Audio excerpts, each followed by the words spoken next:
Erokamano Nyakwaramogi, thuolo machielo moikore makare kowuok Communication Center gi weche manyien mag migago mabiro ni kokalo e Ramogi TV. Mokwongo wawinjane mago mawamiyo pek.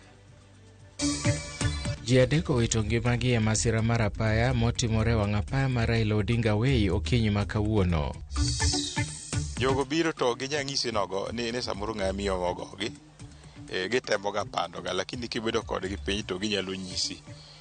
Lakini cases go to nitiere. Lwenje mag udi medore e kaunti ma Migori, kitudo magi kod weche mag nueng'o, yore mag tudruok mag mbui kod mamoko. He pulls clear in the last 50 and watch the clock. It's going to be so close to that world record. 2:11.83 and the world record. Jang'wech mathiring'inyi Emmanuel Wanyonyi owuoyo rekod mar ng'wech mar mita 1,000.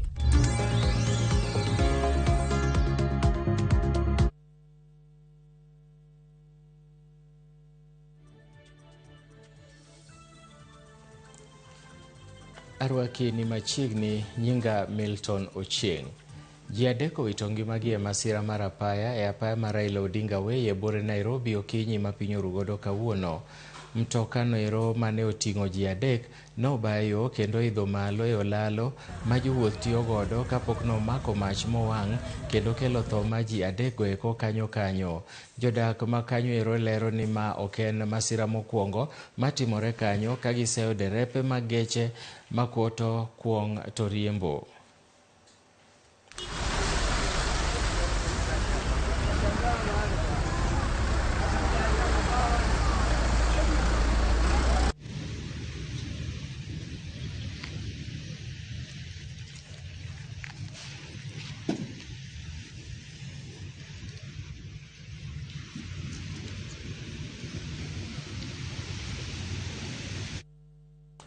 Jotelo ma Kenya Kwanza koro seyo jatend duond bura mar DCP Rigathi Gachagua kuom nyayo siasa mar akwede ma dhoudi. Kotelnegi kod spika mar od bura mamalo Moses Wetangula, jotelogo mane nitiere Narok bende koro dwaro ni Gachagua mondo we wuoyo e wi chenro mag dongruok ma sirikal chwalo e kor gwenge ma Thurka. Magi timore kata obedo ni doho yande nogolo ng'eto mondo spika mar od bura mamalo kod mano mar Senate kik donjre e weche mag siasa ma Thurka.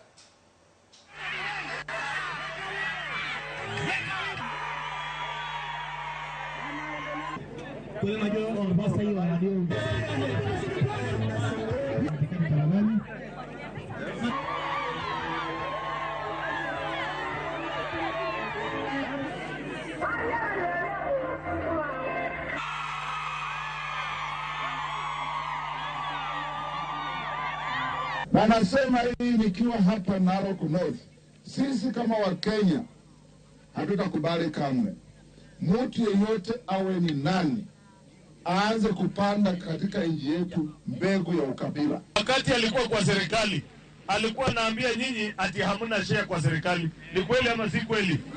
Si alikuwa anasema nyinyi msishughulikiwe?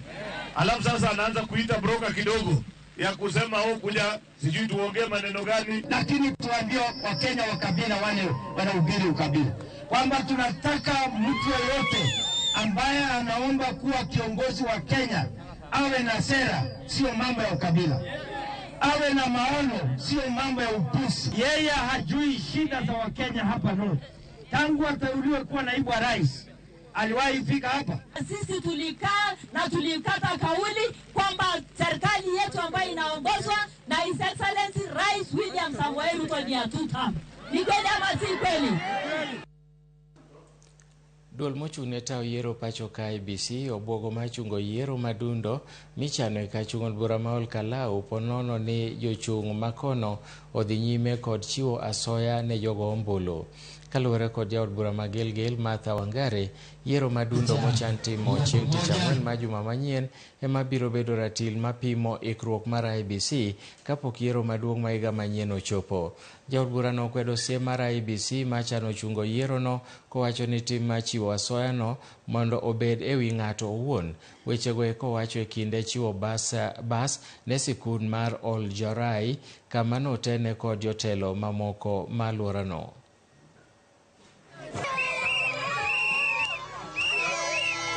Naambia Evecon kule kwa IEBC Sisi tumeweka sheria za IEBC. Saa hii kuna uchaguzi mdogo kule Olkalao. Kuambia watu ati utastop uchaguzi, hiyo si solution. Waangalie kama referee, kama kuna mtu anavunja sheria achukuliwe hatua, yeye kama yule anayevunja sheria. Lakini haki ya kupiga kura ni haki ya kila mtu. Lakini sisi kama viongozi, hasa kina mama, tunaona zile vita watu wanapigana na tunaogopa sana. So tunaambia IEBC ijue iko na jukumu ya kutulinda hata sisi kama aspirants, sisi kama candidates wakati wa siasa ukifika. Gedo marapaya marironi na Kuruma Summit dhi nyime ka duol mochune gedo marapaya no Kena owacho ni gimorgi kaka chenro mar gedo marapaya no dhi nyime thuolo ni kama irien kaluwore gi nonro mar gedo marapaya no mane duol no timo. Directors mag duol mag Kena manodhi timo nonro e apaya no nodhi rango kaka gedo marapaya no dhi nyime, gedo manochakore dwe mar 11 higa mokalo. Kena wacho ni moko kuom okenge mane girango gin ng'iyo goro mar apayano kaka nochane, ka Kena olero ni contractors mopogore opogore magero apayano. Contractors mokwongo omi ting' mar gero apaya matudo Rironi nyaka Gilgil nyaka Mai Mahiu, ka contractor machielo to mako apaya matudo Gilgil nyaka Mau Summit.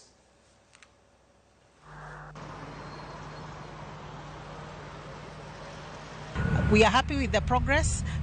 We are working very closely with other agencies of government, with Kenya Power, with the water agencies, with the ICT ministry to ensure that there are no bottlenecks and that the project will be delivered to the quality and to the standards that Kenyans expect. We have seen Kenyans suffering on this road. We have seen the traffic situations. We have seen accidents and experienced the road safety issues. So this corridor is extremely important because it's going to come and it's going to provide solutions to all these challenges. On the CRBC section, we are maybe about 15%. On the Shandong side, we are still about maybe 10%. But progress is well, as you have heard from our chair, and we hope to finish by June 2027. Lwenje mag udi medore e kaunti ma Migori ka jokanyo makedo kod lwenje mag kit chwech moting'o piny owacho tudo magi kod weche mag nweng'o, yore mag tudruok mag mbui kod mamoko. Jafwambo marwa e kaunti ma Migori, George Juma, keto e ler. Piny owacho ka otere kod migepe mok mago mag piny owacho pod medo jiwo okenge mag kedo kod lwenje mag kit chwech e kaunti ma Migori. Okenge gi gin moting'o gedo mar kar jot ne jogo moidore e lwenjego mag kit chwech, ma bende gedo mar eko dhi nyime e gwenge mag Makalda e sab kono Manyatike. Mosekalo kane ng'ato oyudo chwanyruok machalo kaka goruok e udi to odhi othiedhe, bedo negi matek sana mondo gichak gidog gibed e society no kata e ot makamano. Ka waketo gi mondo gibed gi chang makwe kende. Gedo mar kar jotni isiro kod piny owacho mar kaunti ma Migori ka otenore karuogno mar Shofko. Geno ni kochopo Desemba obiro yudo ka wasetieko tijni endi.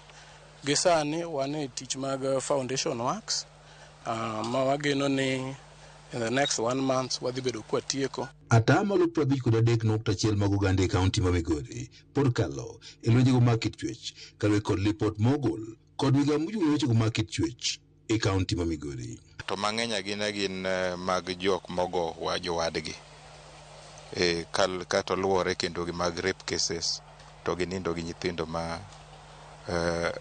below 18.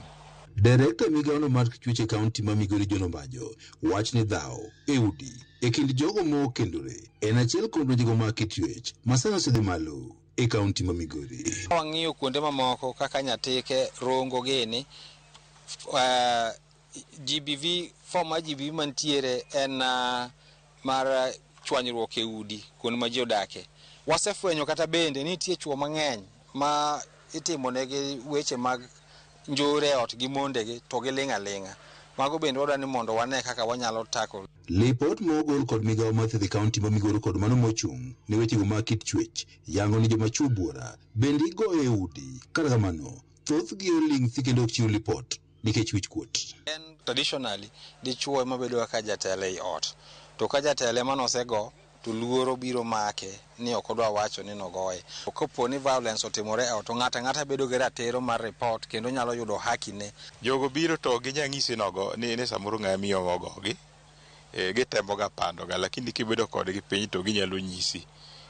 Lakini cases go to nitiere. Lwenje mag udi osetudi kod weche mathoth ma oting'o ning'o man piny. Moko kuom okenge ma iketo kod migepe mopogore opogore mar kedo kod lwenjego mag kit chweche udi gin moting'o biro kod yore mag jonweng'o mag oganda. Gik ma nyalo kelo dhaw mag udi miluongo ni intimate partner violence en yuto manichien. So economic empowerment wasebedo kwatimo king'iyo statistics maber yudo kaka county government through the governor ne miyo grube ka pesa matin 100,000 ma osebedo ka nimiyogi mondo gibed go empowered. E kinde ma imedo jiwo kenge mag kedo kod lwenjego mag kit chwech, jochiw thieth e sub-kaunti ma Nyatike wacho ni bedo ni doho onge machiegni kodgi osekelo pek e kedo kod lwenjego mag kit chwech, kaka lero kod Collins Mwanga ma en jachiw thieth e osiptalno mar Makalda. These cases, we get them, they get services at the hospital, we refer them to the police station. But now, a big challenge comes in with the judiciary. So you get to Migori and then you're called, your case is not lined up for today, or it's deferred. So the survivors are not in a position, having gone through that ordeal, maybe the physical violence or the sexual violence, they're not in a position to continue waiting. George Juma, Ramogi TV. Migori. Thuolo manok mag pimo tuo mar kansa, nengo mamalo mar thieth, kanyakla kod ng'eyo manok ewi tuo mar kansa gin moko kuom gigo mamedo kwan thoe mag jogo manigi tuo mar kansa e pacho ka. Mairino yangi e kinde nyasi madhialo higni 15 mar Africa Cancer Foundation, kama jokanyo e sekta mar thieth ojiwo pim momondo kanyakla kod chwalo thieth moyiedhi machiegni gi oganda. Dalinta Ouma nigi ler mathoth. Tuo mar kansa mar dhod nyodo kata cervical cancer en tuo mosechiwo kendo mathoth mokalo e pacho ka. Jotuo onge gi kwe e kinde moyangnegi ni gin kod tuono.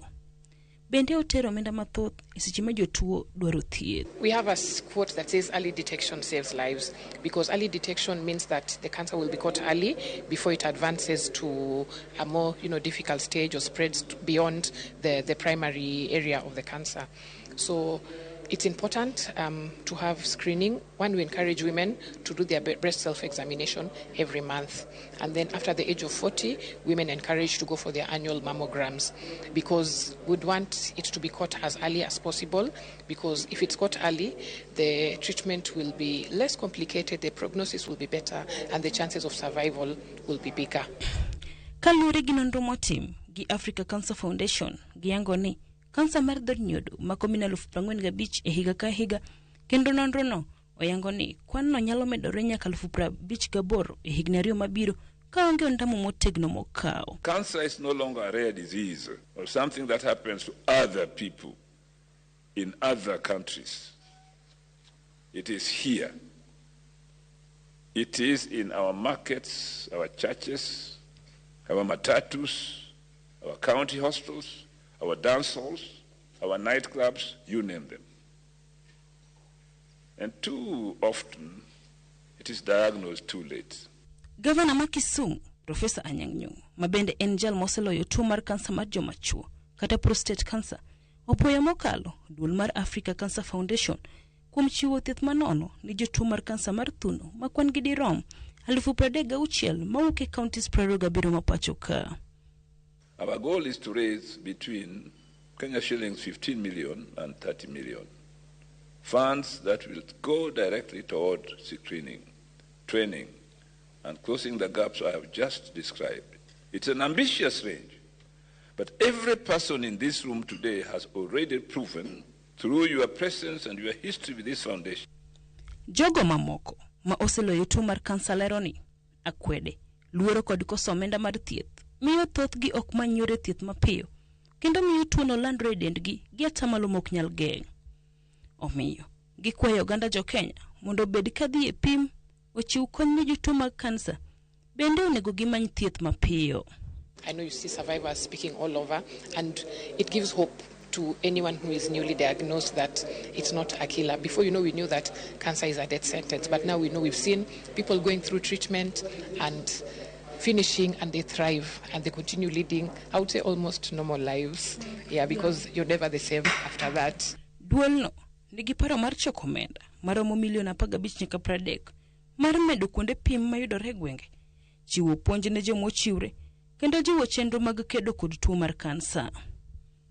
Dalinta Ouma, Ramogi TV, Nairobi. Erokamano nyakwa Ramogi, ma en Ramogi TV, weche manyien mag migago wadhi e yweyo matin kik idhi mabor.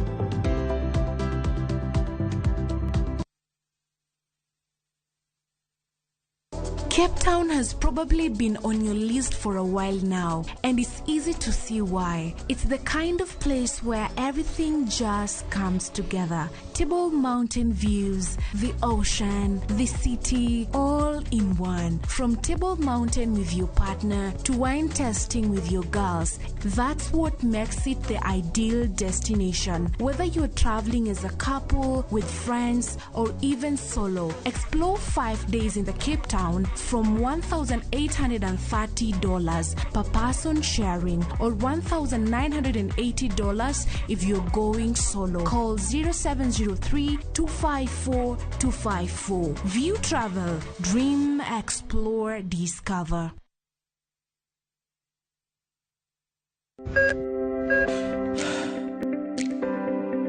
E chuny ogandawa, ngima mar del en mwandu maduong'ie moloyo. Mondo tekruok mar dende obed maber, ok gin ga gik matek. Gin gik maluongo ni lifestyle. Gigi ok gin gik minyiewo, gin gik mitimo. We bedo gi kiawa, kendo chak bedo gi ng'eyo. Nachako chemotherapy. Side effects nen, yier wi nyaka lwar, constipation, chandi seriously. Warwaki e penj laktar, ma en tudruok gi lakteche molony. Isamidhir jahocho cha, nyaka ibed ni iseng'eyo ni mae shida ma an godo to adwa kony. Chakre weche thieth kod chiemo mar mine mayach nyaka e weche thieth mag tuoche masiko. Wakelo od thieth e od dak. Tuo mar rheumatic heart disease ni landore sana e gwenge ma poverty nitiere. Riwri gi Ruth Otieno, wuok tich nyaka tich abich, saa 12 odhiambo. Nitie kiwango mar pesa ma kigolo to shida ni rumo mara moja. Awino kinyalelewa. Nado mana timo gimoro mondo abed star. Gir music ni otera mbele mondo fadhi onena ka wuoyo odni. Nomiya mana loka joka chuoga manothorie mbane ok anyanyuol. Pamela bololoro ne rumo ma nyaka sim. Ano bondo owadu mar nyina hasi. Ne. Woke. Kwere ma Gor Mahia, gonyuru nyathini. Ti penso duoko.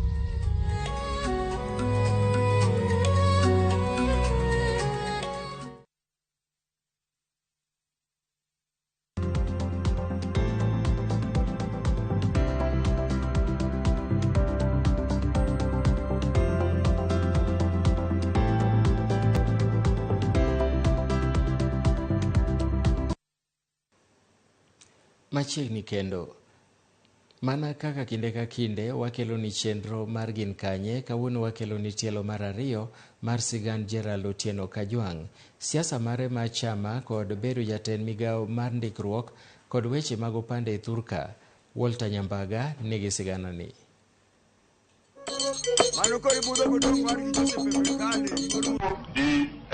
Sema Kendo Nwanda. Our opponents are trying to put together small little village parties to compete with ODM. Tije mag dalage nohero. Ene mano puonjowa kata kiloso, kata kikwadhok, kata kiloso fences, ene mano konyowa. Kendo ene bende wuoyi maduong' koro be mano ne omiyo otelo nwa e weche mang'eny. Joting' ndaine mage mane bende oruore kod siasa malong'o paro kit kaka ne Otieno siasa nene en kendo ne lombo ji. Ka wang'e kwatindo kwa nosomo mondo ka to en osegik university ne gichako riwruok moro ka mar youths niluongo ne waya no nitie ne Waondo Youth Association. En ema nochiwo thuolo mag joma osomo kata nyithindo ma sekondari kata mane colleges ema ne kelo wach suggestion box cha, to en ema nondiko articles koro dhi guro kanyo ko ndalo rusa ka ne gibiro rusa to dho center wa mar Waondo kanyo nyithindo mane somo go nyalo biro to giketo kata ndiko article ne jiwo wa kata kinde mane wane primary kendo ne kaka somo ne gima ne gibadho. To moloyo mano ne ng'ama nyuol dierwa kama ne lich ahinya nikech ne nigi gimiluongo ni miwafu. Onyalo bedo piny kogo mbaka tiwinjo koko ok igomb ni mbaka norum kendo gin mbaka manigi nengo. We are not cooling down any soon. In fact, it might get hotter. Jikoni itakuwa hot. Uhuru kama, if you don't want to cook, get out of the kitchen. Otieno ang'eyo kabisa kawacho ni machiek gima noywaye kuome mondo ang'e maber. Ang'e mwaka mar 79 nokawo kar mabor tapani moriembe university. Mano an kokane form 2. Anyalo bedo jalo bang'e mar 2 gi nus. To Otieno e ndalo cha baba gimiluongo ni Jaduong' Nyakwamba gi joma moko e joma ni neno ni jomoko by all standard thurwa ka to kendo ne japuonj. Koro wa joma noa e mier mapiny gini mano dala manyaka iluor. To Otieno ne wuok e dalano kendo achiel kuom joma nokwongo dhi university to nobolo mago piny maka en e gweng' to baba e gweng' ka nyathi jagweng'. Koro nodhi odonjo kuomwa e higni go ma en ng'ama nwawera wera kigombo ni bi kobiro kata gweng'wa kamone Lwanda to wakowe gi tiendwa nyaka dala ka. Gerald wachore ni siasa mare nochiwo duond bura kendo yudo thuolo e chunye. Opponents are trying to put together small little village parties to compete with ODM. Otieno nohero party no malo kata nyathine kata wadgi ma jowo mowuoyo kani. Nohero party, nohero Raila mane okonya kuodho. Kendo koro ok naona ngirni nikech kodonjo bedo MP to an ba donjo bedo council. Koro wadonjo kode riat. Koro gini wadhiro kode mathoe mopogowa kode. Wan dala ka wathoro ngama luonge ni Nyakwamba, warga koth, okil. Kajwang' no waluonge go mathin. Koro ng'ama nyocha koro umbe lach thurwa ka. To ng'ama be nonyuol gi mbine moro ma kodonjo kama ji nitie tineno ka ji neno jatelo timore nade ochopo. Let me say first of all ni kata kapok odonjo siasa makoro yiere to siasa to no otimo nikech party machinery ne ntiere, support mag jo siasa go ne ntiere, kata nobedi Oginga Odinga kata obed Raila kata obed jasiasa mane ji ohero e pinywa ka ne obet kode. Koro awacho ni jasiasa no to koro mana makoro yiere, lakini siasa to notap kotimo kata skundego notimo siasa. Koro opero dok chung koro Suba South maniluongo ni Gwasi to koro Mbita constituency ma koro Suba North koro onge mijumbe. Koro Kajwang' obiro wao kone ni bikaw gini gi Ford gi NDP kech nwachake Ford to Ford koro yawa koringo dhigo. Koro mano wane mane wan jolwete. Mokwongo mbi magweng' ne nitie. Otieno ne wachako hero chon nikech en mane okwongo kelonwa kata gimoro ni suggestion box molosi gi muketi gi kiyo muguru Waondo ka. Koro suggestion box nipenjo nang'o to en ni kama idhi ndike pachi tinjume. Wado en skul. Koro kata wadwaro mna kolela maseno manji to tiene madhi manye. Koro ne en ng'ama ji dongo kohero notieno ka jwang'. An ndalogo samoro ike ne en modhi university kende e gembe ariyo gi te ma tinde wuod ariyo gi. Koro nobiro gi mbino ma sama koro o campaign nopere motegno ka wayombo Nyakiamu gi Kanu. Koro en ng'ama ne ji rito ni sane gi karang'o. Ma ka koro opog ka to jokoni mar ka jwang'. Kendo nochungi joma dongo, nochunga ambassador Keu mane bende wamna piny Amerika, Wood Rusinga, nochungo Tiato Chola, ma Wood Fangano, and others. Nyalo paro no lang sana bende ne nitie gi Pati Nyong'o. To odhi Nyalodi. Nyong'o ndalo moko ne gi Ngilu. SDP. Koro Nyong'o bende ne joge gi pingo pup ni e ka. Koro wadi Otieno. E kinde mane en e apisi, tije to kod japiny nochung' tir. Najaribu tu kama wewe iko kazi.